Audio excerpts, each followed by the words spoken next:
Hello, 1010 students. Today we get to talk about curriculum, which I'm excited about because I teach a whole class, 2100, about teaching and curriculum and instruction. And so I'm going to try to take what I cover in a whole semester and pull it down into a week.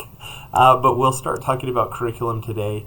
And this is especially fun because here as we wrap up the semester, you are going to create curriculum. You're going to write your own lesson plan, and then you're going to teach us. And so this is what teaching is all about. So we've talked up to this point about kind of why we have schools and what are some of the issues in schools, how do the different stakeholders impact schooling, and now we're talking about what we can actually do potentially as teachers in schools and to improve curriculum. So this is kind of a fun week for me, and of course next week will be even funner as you teach me, because you're going to create your lesson plans and then teach. So that's pretty fun. What I want you to think about first is if we go back in time, even almost up to 100 years, we've kind of had the basic structure for school that's been set. You have math, you have science, you have social studies, you have language arts, and those are kind of your core curriculum. You have it starting in first grade, kindergarten, and all the way up through 12th grade. And even in college, we keep a lot of that same core curriculum. Now, some schools also offer the fine arts, technology, PE, things like that, but that often depends on what state you're in and what district you're in, because those aren't a given everywhere anymore. And we'll talk more about that in our next class as we talk about the STEM disciplines and some alternative kinds of curriculum. But I want you to think about your own experience and the things where you think, I'm never going to use this, or this isn't very useful, or I wish I could learn more about this. What are the areas in your life where you think we overemphasize something in school, or perhaps where do we underemphasize things in school? Now, as I ask my face-to-face students this question, typically my response is going to be, like if I actually ask them to dig in, what would you get rid of? Most of them are pretty content with the curriculum that we have now. Like having some base knowledge of math, language arts, science, I think most people agree with that. And so the problem becomes there's a lot more that we wish we could learn. How do we find time for it? Because we have this curriculum that's kind of already set, and we would have to get rid of something if we were to put something in its place. And so that's where I want you to think about maybe overemphasizing or underemphasizing. Certainly we all have our own biases. We all have our own preferences. But I want you to be thinking about that as we continue to go throughout this lecture. As far as thinking about how curriculum is created in the first place, it kind of is this top-down model where it starts with the federal government. They establish some national standards, and certainly if we go back over the last 20 years, the Bush administration was really big on this No Child Left Behind, which included a lot of federal funding for education and created a lot of new schools, especially charter schools, and put funding into a lot of different initiatives, and also increased the pressure for standardized tests. And so with the federal government, we're looking at establishing policies. There are some minimum thresholds as far as what's required in public schooling, and as far as even participate in schooling and making that legal, right? They also do research and have different people that study educational policy. And so, we do have the Department of Education, which it's recently been proposed that we get rid of the Department of Education. Well, how would that impact us? If we look down to the state government, a lot of what the federal government does is repeated by the state government. So if we got rid of the Department of Education, it might get rid of some redundancies and be a little bit more efficient. But it also would require that we move things into other areas. And so if you study kind of this idea of getting rid of federal oversight with education, it would mean that they would have to move it to different areas. Funding would have to happen in different ways. Maybe that would mean a decrease in federal taxes, but an increase in state taxes, right? So that we still have all the resources we need.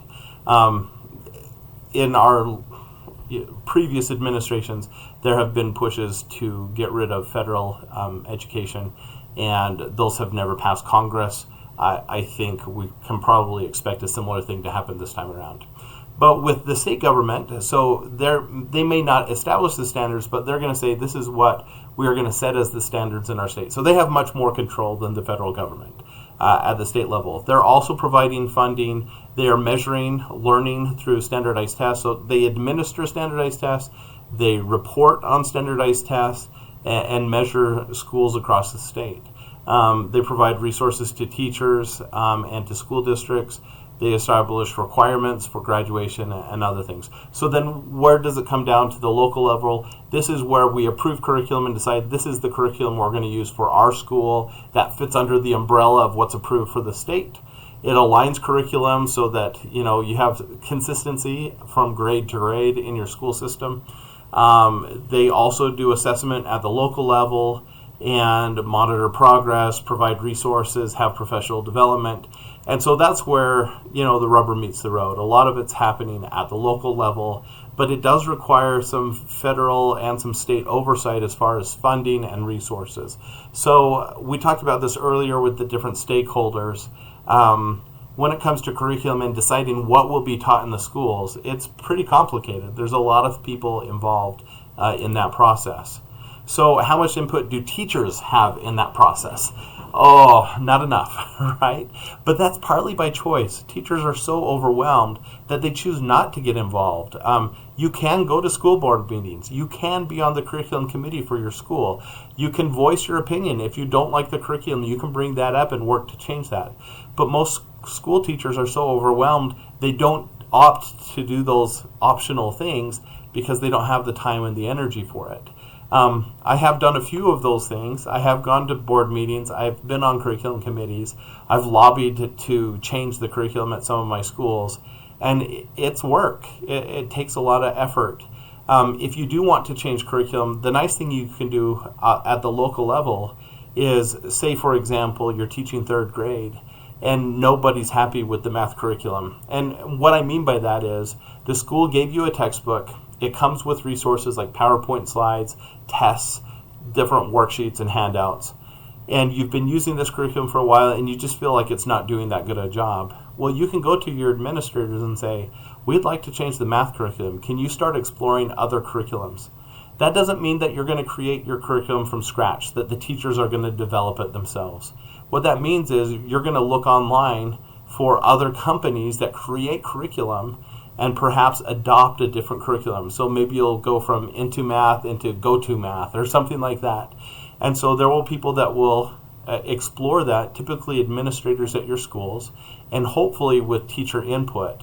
And you can make those changes. And sometimes those changes will be made without your input as a teacher. And that can be really, really frustrating because you've taught in a certain way for a long time and now you have to relearn how to teach because it's a new curriculum. So it can be difficult and frustrating.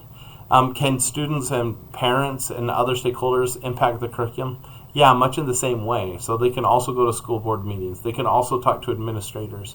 They can voice their opinion to teachers and have teachers be their advocates. So there are ways to make changes to curriculum, but it's not easy. Okay, so looking at the curricular decisions at the government level, what's the advantage of having federal control versus having state control? I don't know. I've talked about this a little bit before when I kind of went through those three tiers, and I feel like this becomes a very political issue, and so I'm a little reluctant to share my biases.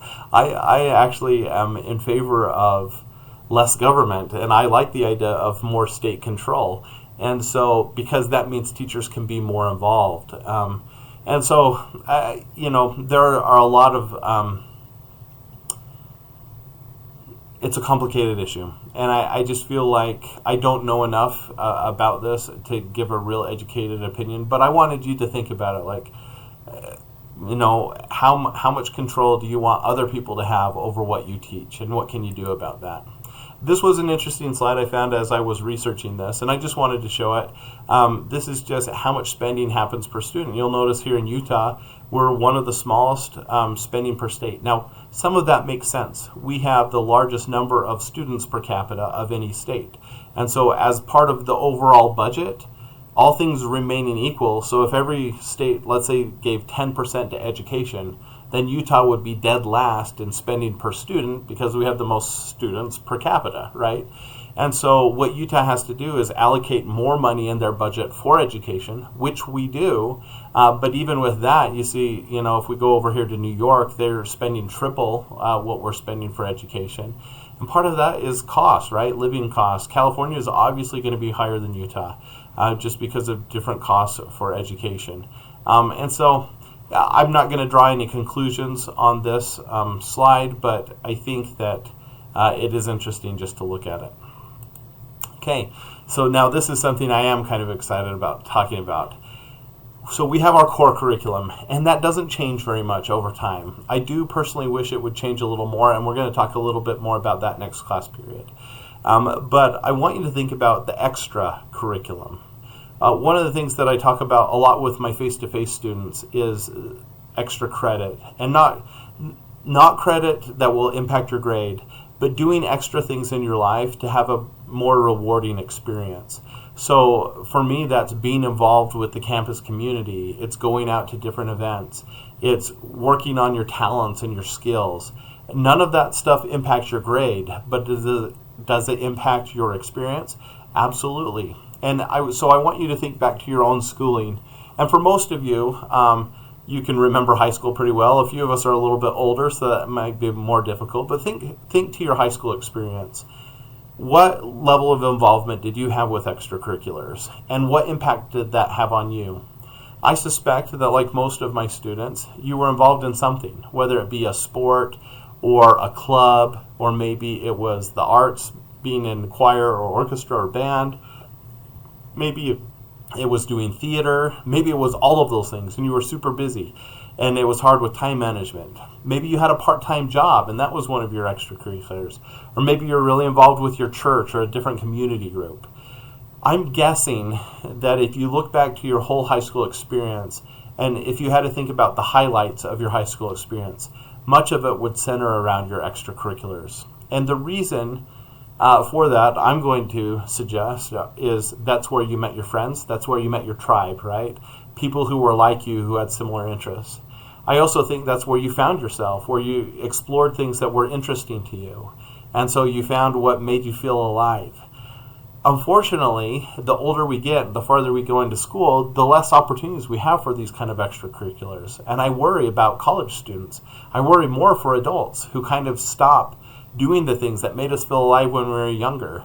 I wish there were more opportunities for extracurriculars for old people like me, because while we can do some things within the community, there just don't seem to be the same number of opportunities as we had in high school. Well, I just want you to think about that. We're going to talk a little bit more about that next time, but I do believe that extracurriculars are still an important part of the curriculum. And in some cases, they're incorporated into the curriculum. If we look at generationally, what's available now versus what was available 20 or 30 years ago, there's a lot more career exploration now. There are more internship opportunities now. There have always been a number of clubs, but now there's greater integration within the community and within the economy. So as we participate, we're getting real experience. I think there are more opportunities now to explore your interests within the hours of the school day, where you can take different electives. And that's not true everywhere. I realize that across the country, a lot of the arts are disappearing. A lot of opportunities for physical education are disappearing. A lot of vocational education is disappearing. But we're pretty spoiled here in Utah, where those things are still an important part of our curriculum and supported by our local and our state government. So I appreciate that. So I think extracurriculum is important. I hope you're looking for opportunities to do much. That's all we're going to talk about for this week. I think there are a lot of things to think about, but what I want you thinking about moving into our next class period is, what are the things about the curriculum that have made the greatest impact on your own educational experience? And what are the things that maybe should change? What do we spend too much time teaching, or what do we not spend enough time teaching? And we'll talk about that a little bit more next time. All right, I'm anxious to hear your feedback on this lecture. Talk to you again soon. Bye-bye.